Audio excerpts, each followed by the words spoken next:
helai mun hi ti hian hopa hian han chau deuh chang amo han lung len deuh chang mo ai ham khati nga han ka kal mai zera ha adam thla ro khop mai tla hi re ro mo mà sẽ khơi lại tắc nghe chú cả sấy khét lâu ngạ trên thằng dồn xí nó mấy thấy thôi cho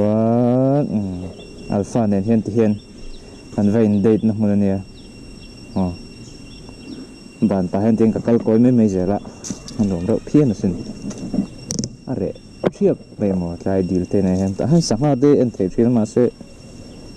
khu lăng camera zone lăng cái ring lâu á sáng nay anh tắm tục deal là nè tolong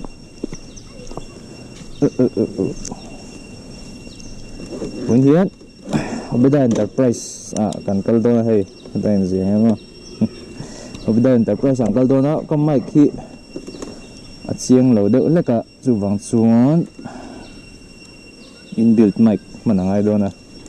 load sa tiyan may doon niya off o hi load ulit sa tunahin tolong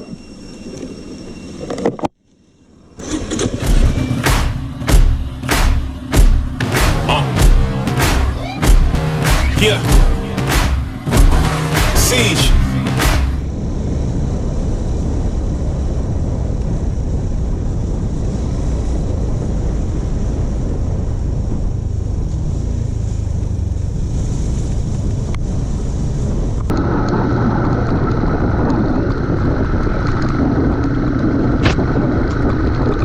Tuna hian Obeda Enterprise lampang panjong ang kaldon mega hian kalkong hi shalawin om tayong galo tilanga alma ni khalai sa ngoma Obeda Enterprise hi hey atam tak chuan nangma ni merciat emo in chen te ni wang in faksak mai mai ani lo mo ting deuh kha in lo om theita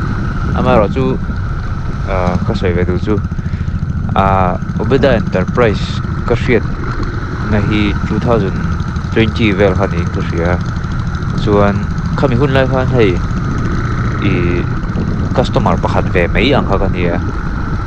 an ma di dor po hi khami hun lai kha chuan khatlai sa nom ngai lawa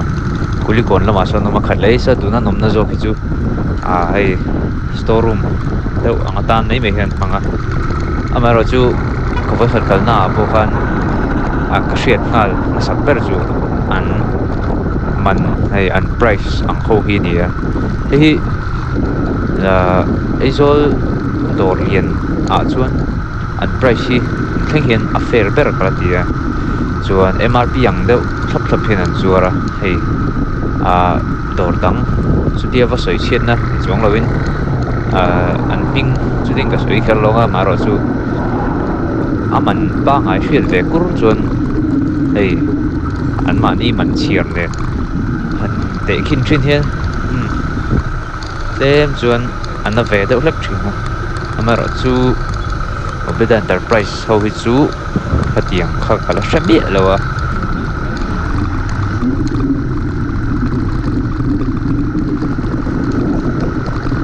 sanju zani ti vela anti to po hi hei poisa lama har sa deuh tan chuan ai aril na thak ve ang rek thina ti mai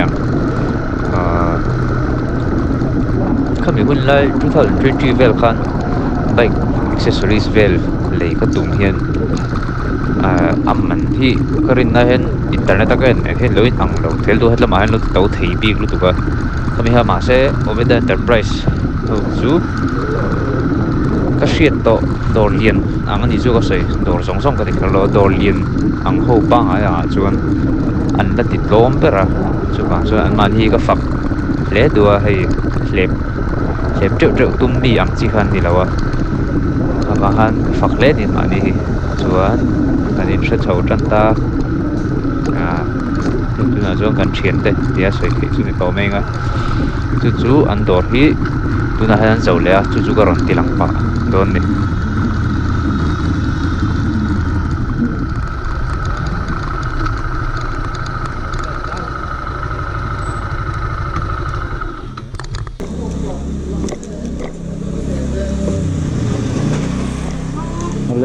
Hello.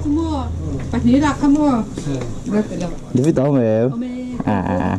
Tao giật xuống đâu.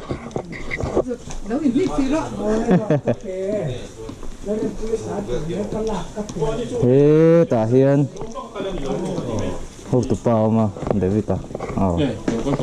Phải đằng chiên kia rồi. Tại em cô là ăn thịt rồi hộp tê. Hay hiền. T-shirt mình present đó nè mẹ đó. Tụi nghe hay bin đara mi. Nice. Lo mong về với Đà Nẵng.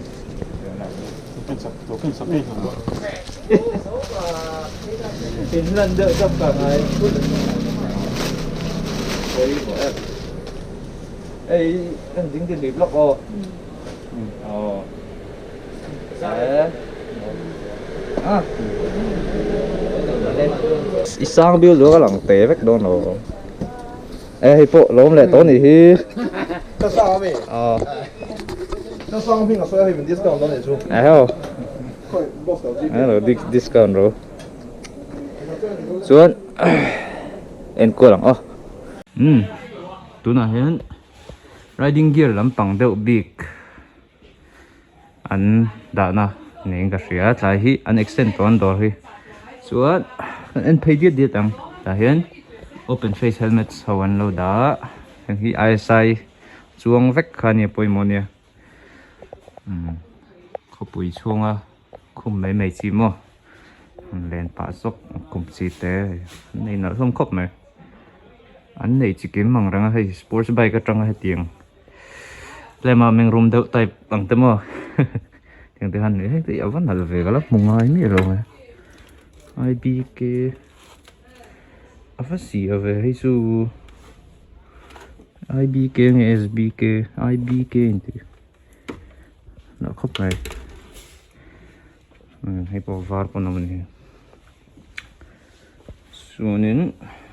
vigate suan visor trong cái này là được suốt bục đó rider visor tích đấy chúng ta hay riding jackets anh này á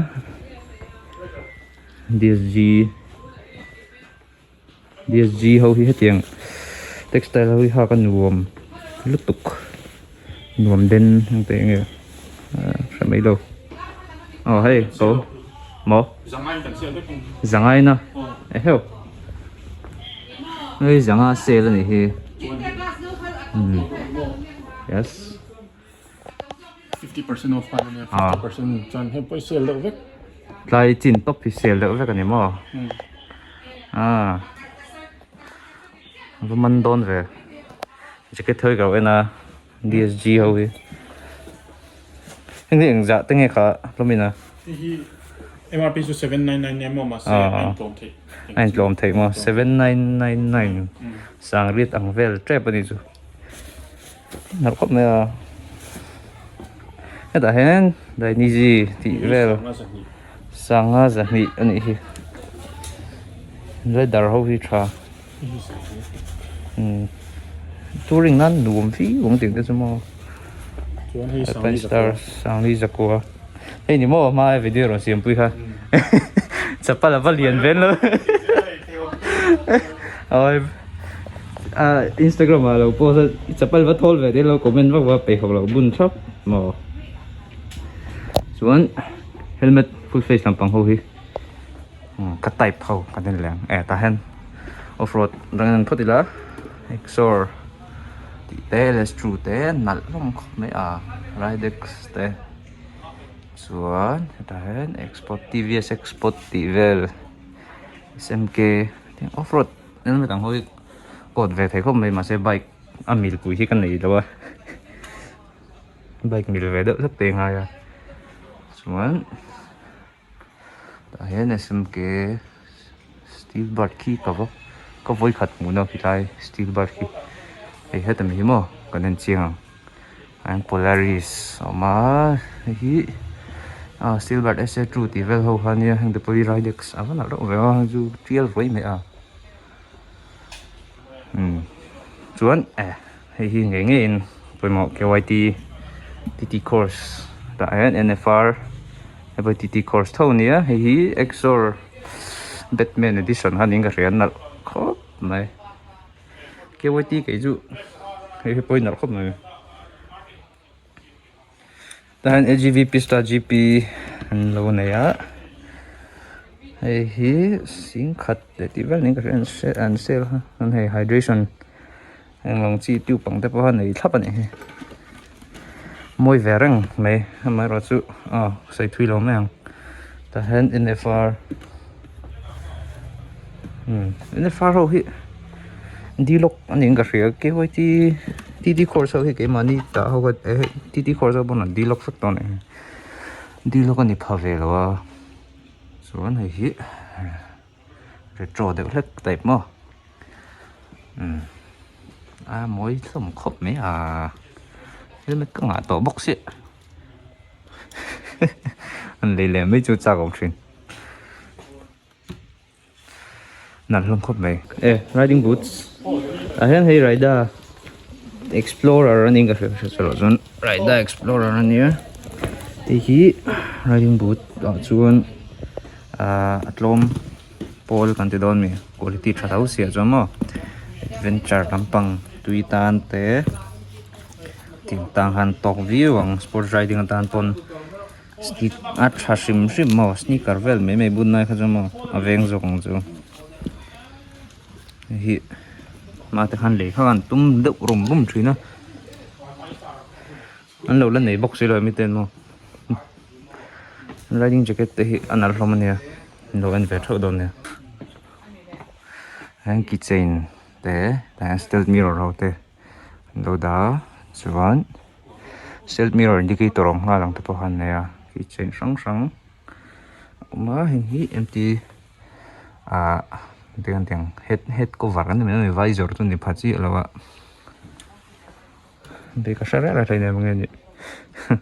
ta han Brembo master cylinder so ma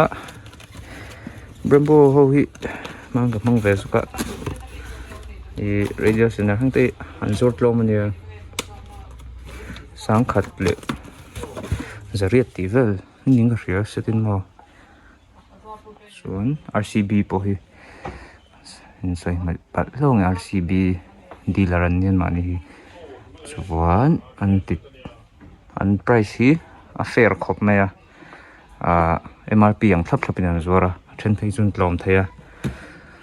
chuan jerrycan te po mani sa ta hin ing sok nge Roxwell ni du mel right your sok ten ne hang te angai ni handlebar ni don he hang hi headlight grill ang lovel headlight bial homa Royal Enfield lampang vele ta hang grip ti sang om le ho brake clipper an lo nei ni he mi te hi fan nal hlom Aerox te khayan varai don thil nga ma ni he bar riser te chuan an lever te eng nge po hai tai restrictor chon ta han exhaust thom na nia a chan ve po an lo fang kim lo nia exhaust sang oma soi vek lo minga rail tu kang hi integrated tail lights sang thum za thum ania mo hi sang thum za thum ki hi sang thum za chuan thum hi za sang hi zaruk som nga sang hi zaruk som nga chuan hi po sang hi zaruk som nga chu dor dangai zon tlom le dei nia chuan MT hi sang hi za thum e series MT integrated ki sang hi za thum kal top mero se ve me ang tam me sui siang lo hen balakavan mi he thiang chi khania ta hen thai bag le ta hen saddle bag oma tank bag katina saddle bag tank bag te oma thai bag hi tia mala an hre dang chi ania atam hle mai kan ni leng thei mai hang ka sei vak chuan ta hian glove chi sang an kol boka tiang te tiang hi ke man ka man ang ani khopui chung bun tan jon nom kop mai ni rhinox sami raida jok ma na khop mai hi saddle bag chun hi hi adventure lampang tan mo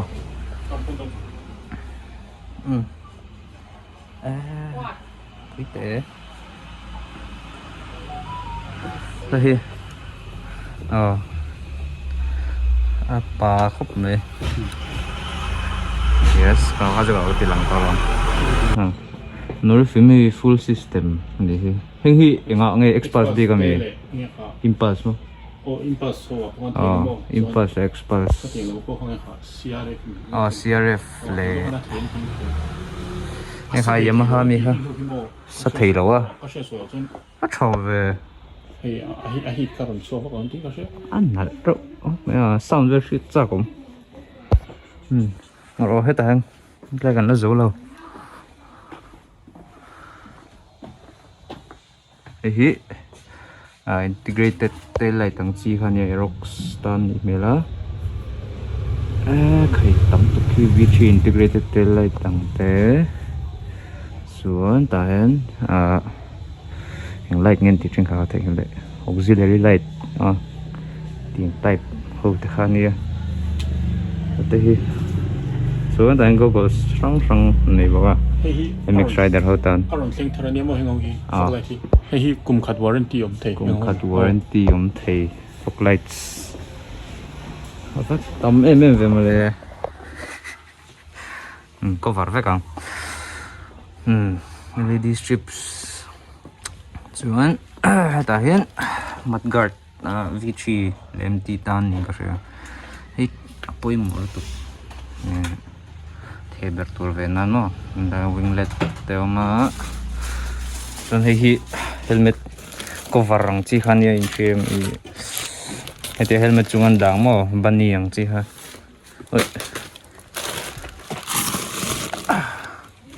oi squeegee rep na man ro chuan hai engine oil ho nia Torex engine oil hết lama hian pengen lo da le hi ka lang signal light cable te hi blind spot mirror te ani hi keychain cover te hi kep sang ho ni ta screw sang kan hang lo na ha chuan ta hen handlebar switch ei du inom nual ka ring handlebar switch sang chuan tail light te pon ne a hoi nem kha express tail light kha so ta so bang han cái nang kina cái nang heat gun light mo heat gun te fog light ang light customer rong tlat ta hian ang lo handlebar guard mo crash guard ang chi kha chuan level hi guard ne ang ma dan tel tai di na te hi lever guard ang te hi nge ka chiang chi big lo han ngal tu ko mo GoPro he GoPro mount nang si ta han ya tha chi chong ki ta hen crash guard sang oma ho nge ka chiang do chon he lampang hi car lam thil deuh mo JBL ti sound system ani mai ta hen rep na paper sang an ya wholesale hi an pe thein ka ria chu lo chon he ta hen handlebar an lo da protector hi empty a tuna ka manga mana nuam khop mai chuan heng ho hi thank you pet Renfield Hunter 350 ti te Gixxer Gixxer hi tinge ka pa va shehar ve nei po Gixxer chuan hi brake hose 66 bhp ho steel braided ve kan ya ho hi chakop mai brake feel eng lo nan chuan lever guard tang te ania ta handlebar ho tho nia clip on nang deuh type ten ni ta car alloy ni nual boka hi Aerox Vela Mudguard vuông xin khá nhé mà nào được đâu tên này á xuống làm hết side glass thì về hồ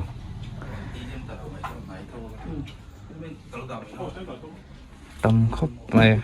side glass chỉ sáng răng bar and mirror thế tiền đó rất shield về tiền tệ thế á nó to cái đó rồi xuống dan signal light ang te indicator mo turn indicator signal light te may ra cái team indicator này này jangan tio 350 setting cái team indicator bay long khop này đúng là đủ khá là có thể hiện đấy để sắc ngăn mới thấy phạt cả nó đủ rất đỉnh rồi chọn signal light đăng hey su chiếng tiếng bắt sao về super stealth mi hay sự stealth to em đâu nè còn hair xin đến hair thấy ngal hay du lăng tắm về vi vong stealth mirror mà moving anh ngal quý về những cái chuột thì bao giờ rồi thì những cái du ta hen convex bar mirror mà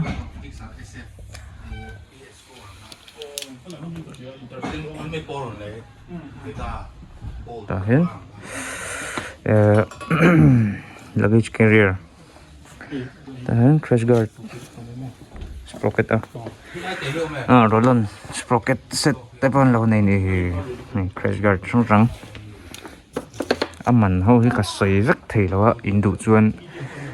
ai chênh cả Indo chuan IG lệ WhatsApp bộ việc thế á chú anh number lệ anh account về thì cần nôn đá lăng á description có cần đăng á chú in lâu en về á in lâu về đó nè đã hen guard ni guard hay hi rồi luôn express là cả tung mà hay hi run đủ gì không express sau tail light người ta em thì nó khóc mà số anh ta hắn quick shot hồ domino quick shot hay với cái đủ về đòn đủ về đòn cái pon sẽ có lấy mình đâu bởi sáng safe ngay rồi hắn car bumper echo thì tệ mình đi nên ta hắn riding cho cái thật chung ngay in na bác à chót tới chỗ các bạn ở đây hầu hi 66 big hầu hi trả cái trong cái phật domino hộp hi cái mang xin luôn á trả về viết bằng hi anh Uma Racing quick throttle fast throttle này thì quick throttle đây hi ở thổ đan những chiếc vector cho cái ring thôi xoay lâu mình đây RCB grips lâu đã đấy anh hầu hi V3 rồi V3, V4 thì về chuan R3 pom kina kan lo thala kan da tel mai don jasari te ni chu chuan englo ho khain la ne min Indonesia ho kha vai zo rang te ha ngoi ni vek chuan nei jigsaw po phim mo jigsaw phim so ga ot thin view na chu ala lei thei lo ni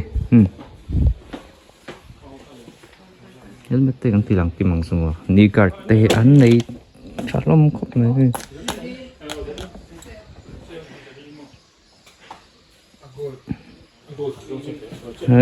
car floor mat te pon nei ni chu na ngo hi jawang te Royal Enfield tang te man thea exhaust pro taper handlebar bung rohin ngal to mo han sei chiam po tiếng ấy nam đâu vì đã hay rồi là thálốc để ai sang đâu nắng có anh chiang lốc là steel bar thì SBA one nắng đâu thì hay chú hoàn thế hay cho mình thì hoàn thế xin flip up bằng gì một anh chiang xin hey nghe size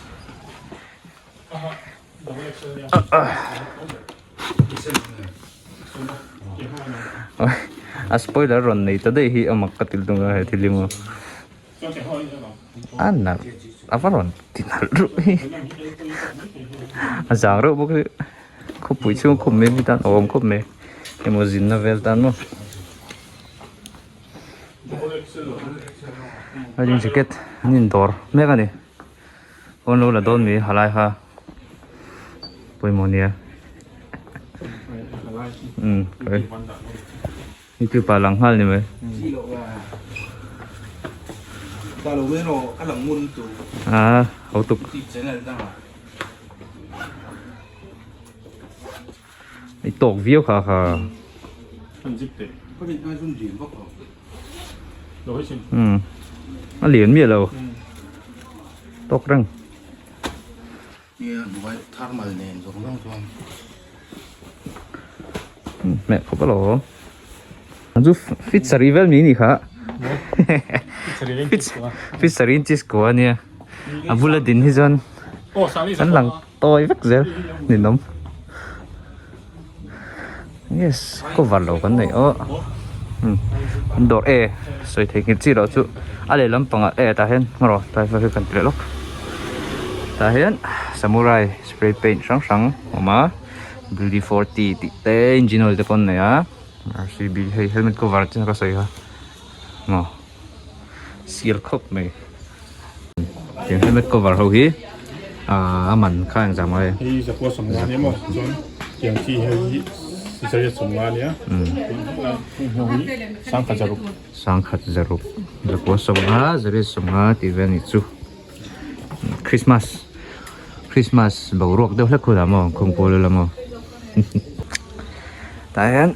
trên liu tị té expo té brake fluid té anh này skim khớp này ta hắn shiner thì về là bao nhiêu so anh này rubber guard để khăn ya giá anh tiêu hay cái này đòn không mà so BHP leather grip grip atom chứ anh này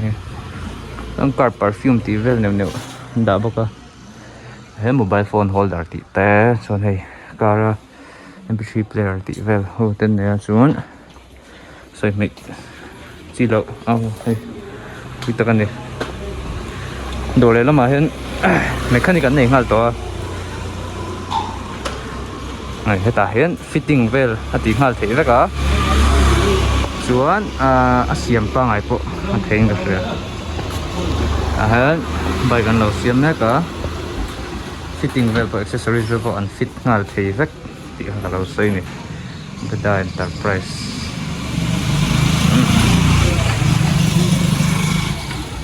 mun hi thật là is nhá hen lấy làm bộ có vart to ôi mới tục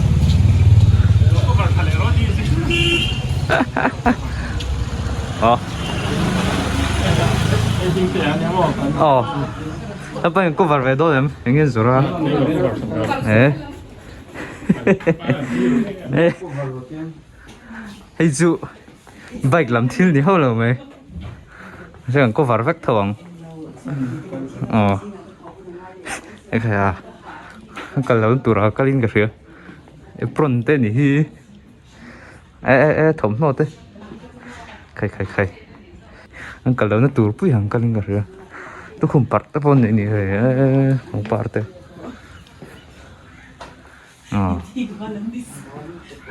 có sen nó khum heng ho hi poi monia right na cái kinh gì cái chú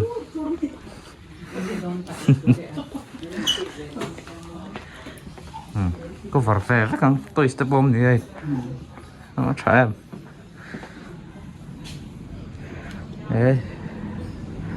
xuống thill đây trả em cần có vở kim khúc mấy brake pad nó extra brake pad cái hỏng em mình thấy em rồi 이 아만 되나 담 가다 생김 넣어서 뭐 G900 뒤에 보관에 엄돈 이 히 FZ25 Phaser ho Kawasaki 해상 Kawasaki hengoi superbike này ho kan hinduang R3 단도 R3 brake pad hay yang zaman nge 아빠는 상가서 툼백 sang khát giờ thum chuan hei hi Archie brake pad sang kha CBR 1000 RRT te V Strom 650 te ai tam me chuan Avat chave hey big bike so part so hi shre tangin atau thayang ranga the CBR 250 big bike part so to thayang ranga mo Z900 a chen ina man the hi mo Kawasaki Ninja 300 di veda pun man the ni an brake caliper hai an phot te zon ta hen mo mi hen hey amil ho angani mo ai amil ho kha alom vele se mo hey hi midang in zor ong ko so mi lo pa chave RC atanga Adventure 790 thlang en trom thei ting vel Royal Enfield te Dominar ti vel CBR ti vel te rồi anh nghe rồi chặt tên nè just strip Ano su chem chu te khan đó là chuyện đâu distributor kan ni do mo Motorex engine oil ho hi official distributor nè chain loop te chain loop coolant ti ang ver brake oil yes 5.1.4 .4 ho hi by kan man ber chuan .4 hi kan man ber ani ke mani jamu chain loop yes racing le off road racing le off road fully synthetic in ke om je ju off road kha te min chirangam de don te an mo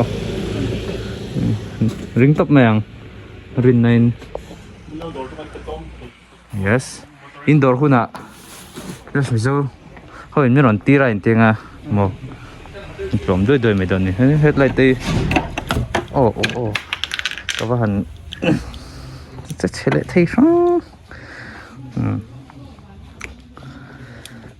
hi balancer hi ritnul ho hi tha vlog kim to vi win ka ria glove so hi ti lan chian deuh samni pali te hi fan hal ve a tiang bor in dul open hai punang chi te mo khapui sunga bun chi nal tak tak tamania chuan te hi gauntlet ju classic bun chi gauntlet type ang deuh te nia tarmac te Royal Enfield te kim khop mai Motorex dome Motorex ho product re nang hian mani hi distributor an nia Mizoram ama sapol ama saber chupatingam che ma se ma sapol ni ngare chuan sub distributor ni dupon an mani hian wholesale in an petchwork thaya chu poimo sang ni zai som kha man chim chi ta mo dor na so khop me workshop sa chu asani kha chu fit zo ko che a har san dana zer khan mo an fit na tu cái kalin thong ber ka zon slam pang so om lo to pa chuan hei lo extend to ania han vlog han ti top mai ang steering wheel cover to pon nei ran he akime yang te ka du kinagan na ngai to veng extension ng mo extension na kan na ni pedok stand hineng ngai to hazong khani